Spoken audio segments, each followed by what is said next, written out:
All right, so I'm sorry I missed this, but someone sent this to me. I posted it on my Twitter and on our Facebook page. Right now in Australia, they are introducing a code for nurses within hospitals and doctors' offices that says that these nurses have to legally say before approaching or treating any patient of color, "I'm sorry that I'm white, and I have certain privileges that you don't have, and I need you to acknowledge this before I continue to treat you." Now, this is real. This is not fake. The BBC has reported on it, Daily Mail has reported on it, and some Australian news organizations have reported on it. As a matter of fact, here's a clip from an Australian news agency talking about the story. Just new code telling nurses to say sorry for being white when treating their Indigenous patients.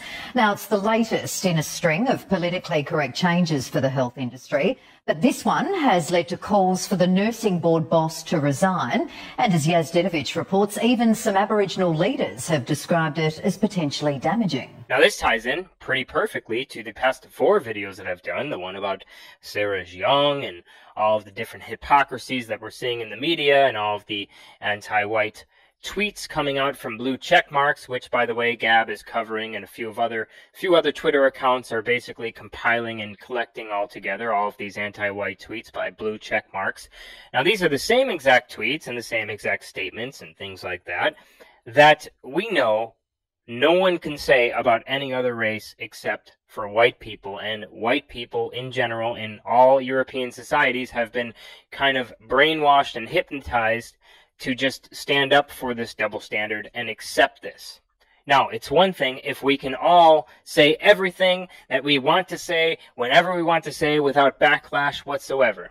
Now, this is something completely different that probably used to be that way just a few short decades ago. But now, today, rules are completely different for white people and in white societies, in European countries, in America, and things like that. Well, this multicultural experiment isn't working out too well for whites now, is it? According to how the code is written, the white nurse would come in and say, before I deal with you, I have to acknowledge to you that I have certain privileges that you don't have. The code says that I must tell you that they come about because of my whiteness. Now, we also talked about yesterday the New York Times and them doubling down and protecting Sarah Young for her tweets. And they said in their statement that she was just attacking her harassers using the same rhetoric as they were doing. But I exposed this as a lie. We all knew it was a lie. I actually tweeted out an OBS screen record of all of her tweets dating back all the way to 2013. So from 2013 all the way to 2017, the tweets were the same. She wasn't responding to her harassers for 4 straight years, now was she? Everything is implicitly organized around how men see the world. And not just men, how white men see the world. And this is a problem. This is why so many things suck.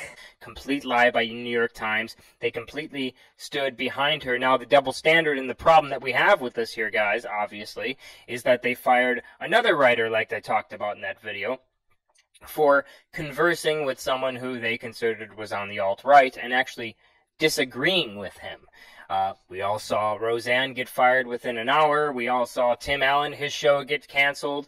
And we see these things time and time again, the double standard and the hypocrisy time and time again. But it's not just the hypocrisy, and it's not just jokes or whatever the case may be or whatever they want to say that they are. We're seeing things, we're seeing the future ahead to what it's going to be like for us in America here within just 20, 30 short years, and what it's going to be like for our children within 20 or 30 short years when white people in general become the minority within this country. Do you think that those things, like we're seeing, that nurses have to acknowledge their privilege and things like that, do you think that those things aren't going to happen here with all of the vitriol and hatred and all of this stuff that we're seeing towards whites today in America, that we also can't counter with the same exact rhetoric? Otherwise, we'd be fired. We'll be doxxed by the media. They'll give away our home address, and then people will come and attack us at our homes, and we lose our entire careers if we do even come close to having pride in oneself or pride in one's heritage. No, We can't do the same thing. So this is the reason why I told you in the previous video why you should be embracing your identity, why you should be playing by their rules, because it's just like I tweeted out a couple weeks ago when that whole thing broke with the James Gunn thing, right, where they were protecting him, and now the Guardians of the Galaxies are coming out and basically defending pro-pedophilia tweets, thousands of them, right? I told you guys that we have to we have to hold them to their own rules. Saul Alinsky's rule number 4. You have to make them play by their own rules because they can no longer play by their own rules anymore. And this is the reason why I encourage you to form the same type of the outrage mob that they're forming against us, because it is the only thing that is going to combat this and be able to give us some sort of advantage in this war, in this battle that we are in. You have to match and actually exceed the viciousness of your opponent. Otherwise, you're never going to win. You will never win in any competition whatsoever in life by taking the high road. You won't win in a fight by taking the high road. On a street fight, I learned that real quick growing up in Chicago. You will not win. You will never win taking the high road in a street fight. You will never win taking the high road in any game or any sport or anything in your life. This is the reason why we have to use the Alinsky tactics against them. And I've completely changed my position on this. You mostly know, who've been subscribed to this channel for the past couple of years. I've completely changed my position on a lot of different things. I think that this is healthy. I think that being able to be swayed in your belief systems is a healthy, shows that you have a healthy mind, that you are not set in your ways, that you are not stubborn, that you are not naive, that you are willing to learn something, that you are not, no, we all have a little bit of narcissism, but that you are not so narcissistic to where you are not able to open your ears and actually accept or consider some sort of recommendation when it comes to topics like these.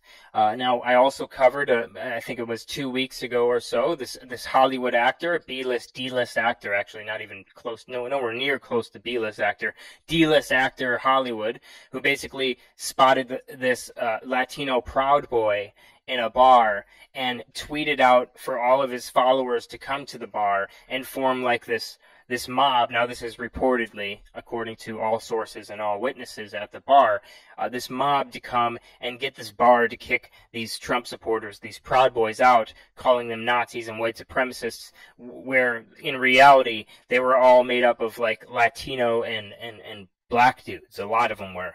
And the bar owner was like, "What are you talking about, Nazis? They're mostly black and Hispanics. This is what they're doing to us." Now, remember, I said the only way to combat them is to exceed their viciousness. So you can, don't worry about this, you can get away as long as you word your words in a certain way, because the media can get away with calling us white supremacists and Nazis and things like that in their headlines.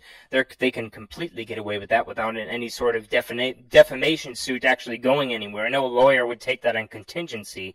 Also is true that no lawyer would take on contingency if you basically, if you're in public and they're calling you these things and you call them even worse than that, which is a pedophile, right? We've done polls. We've asked the American people. Thousands have responded. What's worse, being a Nazi or being a pedophile? 99% of them chose pedophile. So you have to exceed their viciousness. You have to figure out a way. You can't just virtue signal like the mainstream conservatives are doing. That hasn't worked for the past 2 years. You have to exceed their viciousness. So the mainstream conservatives are trying to say, oh no, the Democrats are the real racists, right? This is what they're trying to do with the whole Dinesh D'Souza film and all that stuff. No one cares about that. Doesn't work, never will work. They're trying to say, oh, I'm not racist. Look at, I have this black friend, or I have this whatever friend. Who cares? No one cares about your friends. No one cares about who my friends are. No one cares about who I am in real life. They're still going to call me those things. So you have to exceed their viciousness and call them even something worse. But anyway, back to this whole Australian story here, where the nurses have to say sorry for being white before treating patients of color. I mean, ask yourself, Mr. White Man, has multiculturalism worked out for white societies, white neighborhoods, or whatever the case may be? We saw the New York Times article come out just the other day talking about New Hampshire and Idaho and Maine and all these different states up north are way too white. We have to figure out a way to force integrate Hispanics and blacks and things like that. They're trying to kick you out. They hate you. Okay? The left hates you. They hate you.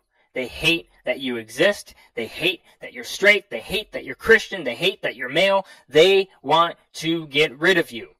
I encourage all of you, I implore all of you to look up the origins of Marxism and who was behind the movement to figure out exactly why Christian especially is one of the things that they hate the most.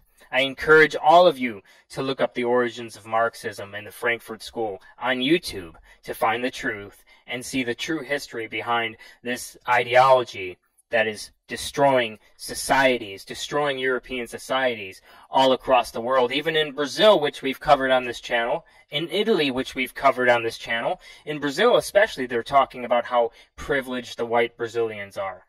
Most of the South is made up of white European Brazilians. Even there, they're saying these things. In Italy, they're saying these things. In France, they're saying these things. In America, in Canada, in all of these different countries, they're saying these things. So how well, ask yourself, honestly, be honest with yourself, how well has multiculturalism worked for us? But perhaps the most worrying part is the possible consequences. It only takes a single complaint from a patient to say, you didn't acknowledge your white privilege, I felt culturally under threat or subsumed by you, and the nurse can find themselves hauled before the tribunal.